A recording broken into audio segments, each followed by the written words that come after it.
वैसे 25 नवंबर को बहुत सी चीजें साफ हो गई थी, लेकिन आज मैं 20 जनवरी 2025, कैलेंडर बदल गया है। फिर से कोलकाता आया हूं। 3 बहुत बड़े चेहरे आपको दिख रहे हैं। सबसे महंगी टीम डॉक्टर संजीव गोयनका है। जहीर भाई के साथ तो यहीं पर एक इंटरव्यू कर चुके हैं, लेकिन आज सूट बूट में आज बोर्ड की मीटिंग के लिए ऋषभ पंत नजर आ रहे हैं। आप किसी का फैसला करने आए या आप पे फैसला हो रहा है? नहीं सर, फैसले तो सारे हो रखे थे, डिस्कशन करना है फैसले का। अनाउंसमेंट करना है सर। अनाउंसमेंट भी कर ही दीजिए, क्योंकि बहुत से लोग वैसे जानते हैं बट फिर भी औपचारिक जानते हैं, वो तो ठीक है, पर कप्तान तो हमारे यही है ना। बस यही आपसे सुनना था। तो ये आज तो नहीं तय हुआ होगा, ये उस टेबल पर उसी दिन तय हो गया होगा। हाँ, मन तो उसी रोज बना लिया था। और मुझे याद है आपने मेरे साथ उस वक्त एक इंटरव्यू किया था। आपने कहा था मैं कुछ भी छोड़ सकता था, ऋषभ पंत को नहीं छोड़ सकता था। आज सर आपके साथ बैठे हैं और सूट बूट में बिठा दिया आपने आज। कुछ तो परिवर्तन करना था ना। अच्छा, सूट बूट में बिठाया नहीं है, ये उनकी चॉइस है। अच्छा, मतलब वो खुद परिवर्तित होके आए हैं। बिल्कुल, means business. Very good Rishabh, you have to mean business वाली बात है। मैं पैसे, देखिए बार बार वो चर्चा होती रहेगी, 27 करोड़ वो सबको पता है, लेकिन बात सिर्फ पैसे की नहीं। मिनी ऑक्शंस में कई बार होता है आपकी लॉटरी लग जाती है, लेकिन जब मेन ऑक्शन में आप सबसे महंगे खिलाड़ी एवर हो तो भाई कुछ तो होगा। कुछ नहीं, बहुत कुछ है। ऋषभ कह रहे हैं मैं सिर्फ तारीफें सुन रहा हूं, कुछ बोल भी दूं। मोस्टली तो मैं तो यही बोल सकता हूँ यार, मैं एक्साइटेड हूँ। मतलब definitely I was very excited, but मैं उस वाली थॉट प्रोसेस में नहीं था कि मेरे को पैसे कितने। I wanted to be in a team where जहाँ हम जो करना चाहते हैं, जो इन्वायरमेंट क्रिएट करना चाहते हैं, जो एक्सपीरियंस देना चाहते हैं और जीतना चाहते हैं मोस्ट इम्पोर्टेंटली, तो उस वाली थॉट प्रोसेस को माइंड में रख के मैं ऑक्शन में आया था। एंड होपफुली जो मेरे डिस्कशंस हुए हैं जैक भाई से, संजीव सर से, मैनेजमेंट से, and hopefully we are working in that direction, तो मेरे लिए वो ज़्यादा इम्पोर्टेंट था। अच्छा, ये तो सबको पता है कि जब ऑक्शन चल रहा था बड़ी टेंशन आप दोनों पे भी थी। आपको तो हम देख नहीं पा रहे थे, तो अगर आप बता दें उस वक्त आप कहाँ थे और क्या कर रहे थे? मोस्टली हम लोग प्रैक्टिस से आ रहे थे। ऑस्ट्रेलिया में थे? ऑस्ट्रेलिया में थे, प्रैक्टिस से आ रहे थे। रोहित भाई जस्ट आए थे, तो यही था कि ऑक्शन देखनी है, सबको एक्साइटमेंट हो रही है, ऑक्शन देखनी है। तो फ़ोन में स्टार्ट करा पहले देखना, क्योंकि फ़ोन में इंटरनेट था, वाईफाई था नहीं। फिर होटल में पहुँचे तो टीवी में आ नहीं रहा था, कहीं पर डिले आ रहा था, कहीं पर नहीं आ रहा था। फिर घूम फिर के रोहित भाई के रूम में पहुँचा, उन्होंने बोला चलिए साथ में बैठ के देखेंगे। एंड लकीली मैं एक्चुअली दूसरे फ्लोर में चले गया, और हुआ क्या कि रोहित भाई का रूम मेरे रूम के सामने ही था। मतलब वो डायलॉग नहीं है कि चारों तरफ ढूंढ रहे हो और बंदा सामने है, वो वाला मेरे साथ हो गया। तो सामने वाला रूम था रोहित भाई का बिल्कुल, तो जाके उनके रूम में बैठा फिर हमने टीवी आईपैड में लगाया था एक्चुअली पहले, तो फिर उसमें इंटरनेट चले गया, आ नहीं रहा था। तो मैंने तो अपनी आईपैड में देखी, आधी फ़ोन में चल रही थी और आधी आईपैड में चल रही थी, कि सेकंड मिस ना हो जाए। ये लाइव देखनी है। सीधा 1-1 करोड़ रुपए थे। हाँ, तो वो एक्साइटमेंट थी, नर्वसनेस थी। तो 14-15 करोड़ के बाद तो मैंने ऑलमोस्ट देखा नहीं यार, टेंशन होने लग रही थी थोड़ी सी, तो देखना बंद कर दिया। देन इवेंचुअली आया and felt happy. The tag also feels good.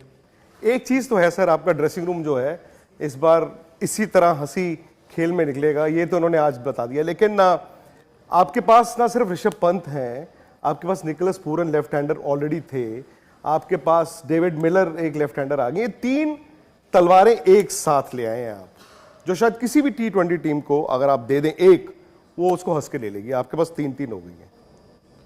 I should be happy. You should be very happy. Exactly. But सामने वालों को तो टेंशन होगी। अच्छा है ना, थोड़ा टेंशन होना भी चाहिए। और इस्तेमाल तो ये 2 आदमी करेंगे ना। जहीर भाई? नहीं, देखिए, इस्तेमाल करने की बात से आगे मैं ये कहूँगा कि हमारे लिए टीम की प्रोसेस बहुत ज़्यादा इंपॉर्टेंट है। हमारे लिए, जैसे ऋषभ ने भी कहा, कि टीम का माहौल क्या है वो बहुत ज़्यादा ज़रूरी होगा।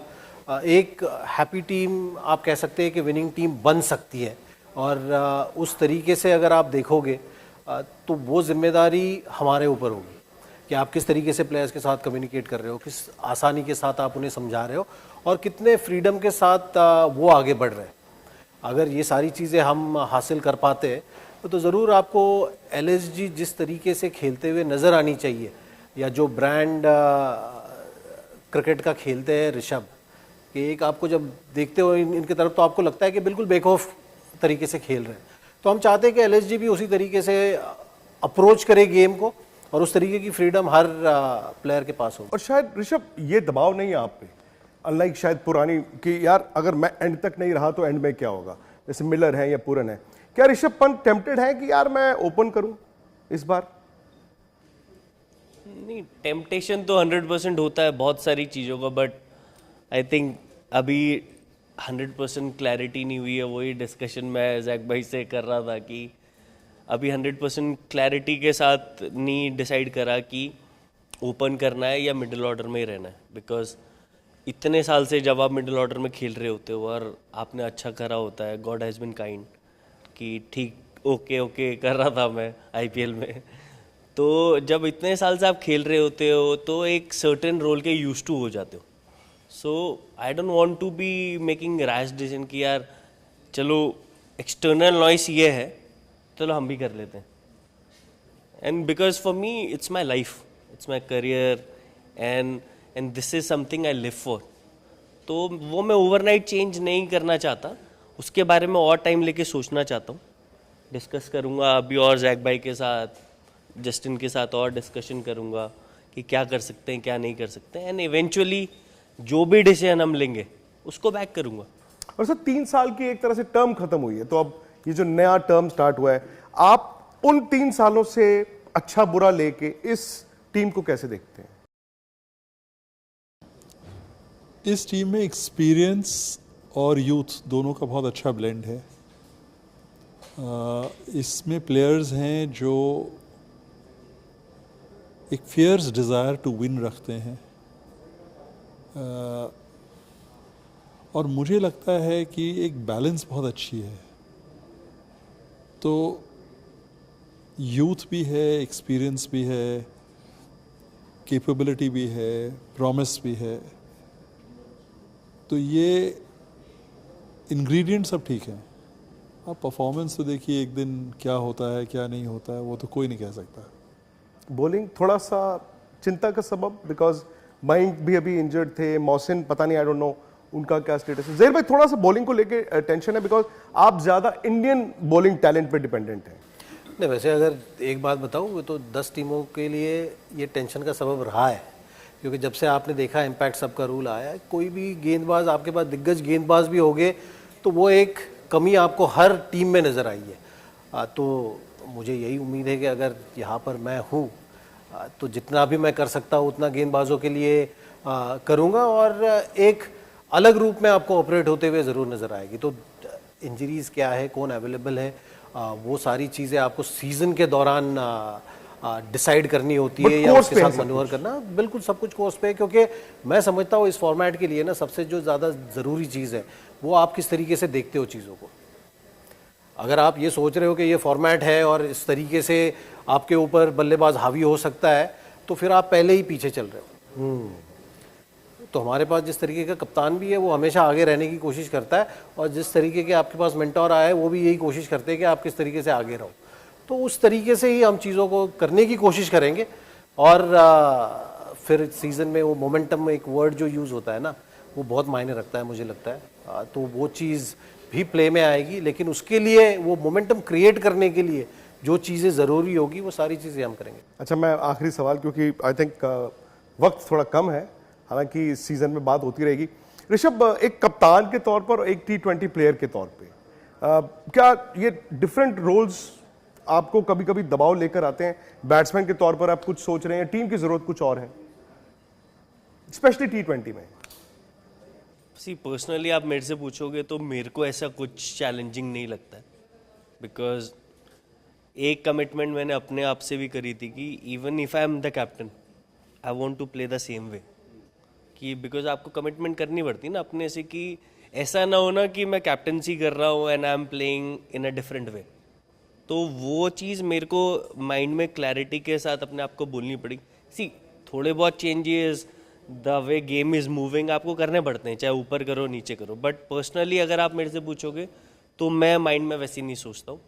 मैं अपना एक ही थॉट प्रोसेस के साथ जाता हूँ कि क्लियर माइंड सेट से कैसे अपना 100% दे सकता हूँ, क्या बेस्ट हो सकता है मेरे से at given time without thinking my personal performance. Either I am captain or I am not captain. I am not thinking कि यार मेरा फोकस सिर्फ मेरी पर्सनल परफॉर्मेंस पे हो कि मैं कैसे रन बनाऊँ। I always think about that. Doctor Sanjeev को का बड़े ध्यान से सुन रहे हैं लीडरशिप रोल्स के बारे में, क्योंकि वो जानते हैं कि लखनऊ के रास्ते हिंदुस्तान की कप्तानी भी तो मिल सकती है, नहीं सर? देखिए, मैं तो मानता हूँ कि ऋषभ में वो काबिलियत है कि वो one of the most successful captains of the game हो। मैं तो ये चाहता हूँ कि अभी लोग कहते हैं कि Mahi is a brilliant captain which he is, Rohit is a brilliant captain which he is, आगे चल के नेक्स्ट जनरेशन ये बोले कि माही, रोहित और ऋषभ, और मुझे ये कॉन्फिडेंस है कि ये होगा। जहर भाई? नहीं, बिल्कुल, इसमें कोई शक नहीं। और जब मैं दिल्ली डेयरडेविल्स में था, कप्तानी कर रहा था, ऋषभ उस वक्त अभी दिल्ली कैपिटल्स, अभी जब ऋषभ आए थे अंडर-19 वर्ल्ड कप खेल के आए थे वहाँ पर, कैप्टन थे आप मेरे। हाँ, और कैप्टनसी में कर रहा था, तो आपको नज़र आ जाता है कि किस तरीके से आप चीज़ों को देखते हो, और जिस तरीके से इनका ग्राफ भी रहा है इंटरनेशनल क्रिकेट में, इन्होंने उस तरीके से वो साबित भी किया है। तो आपको गेम को टेक ऑन करने की वो एबिलिटी चाहिए, आपको उस तरीके से आप मोटिवेट कर सकते हो, इंस्पायर कर सकते हो दूसरे को, आप चीज़ों को अलग तरीके से भी देख सकते हो। यही ऋषभ का करियर अब तक रहा है। तो कप्तानी के लिए अगर आपको चीज़ों को कुछ और ऊपर लेके जाना है, तो ये सारी चीज़ें अगर आपके पास होगी, तो बाकी सारी चीज़ें भी अच्छा कप्तान बनने के लिए जितनी जोड़नी है, उसके लिए हम भी यहाँ पर इनके लिए सपोर्ट करने के लिए है, और उसी तरीके से मैं चीज़ों को ढलते हुए भी देख रहा हूँ यहाँ पर। और ज़रूर कप्तानी का भी इनका सफ़र काफ़ी लंबा है। चलिए जी, बहुत बहुत शुक्रिया आपका सर, और good wishes to all three of you and the team. Thank you, thank you, thank you. Thank you Vikrant.